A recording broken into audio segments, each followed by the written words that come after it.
This little creature with eyes started off as a 1/4 inch piece of plywood, but it was square shaped.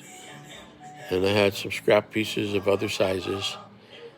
And I took a homemade compass made out of a yardstick and I traced some circles using Tupperware lids. And then I just started moving circles around in different positions and I created a nose. Oh, it looked like a nose. And then I got the ears in place and I thought, oh, this kind of looks like something. I see 2 ears and a nose now. And then Woodworking Passion on YouTube thought, I know how to cut out a mouth out of another scrap piece of plywood using my metal yardstick that's bendable. And I traced out the shape of the mouth and cut it out. And all these cuts were made on a 16-inch scroll saw tabletop. And then I started gluing the pieces in place. I found a square piece of cardboard that was big enough for the circles to fit on. So I glued the centerpiece on, I glued the ears down, and then I glued the nose to the top of this center circle and the mouth. So it's kind of like a 3-layer project. And kind of looks cute. And then I bought wiggly eyes at Walmart. And when I put eyes on it, it's like it took on a personality.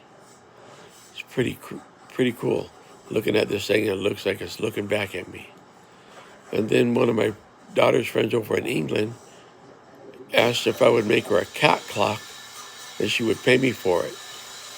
So I went and bought a calendar with cat pictures on it, and I cut out all these little cat pictures off the back cover of the calendar, and I glued them into place like numbers on a clock.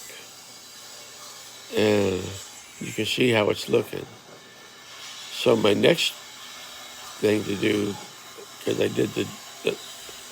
did a black permanent marker to color the nose and the edges of this guy.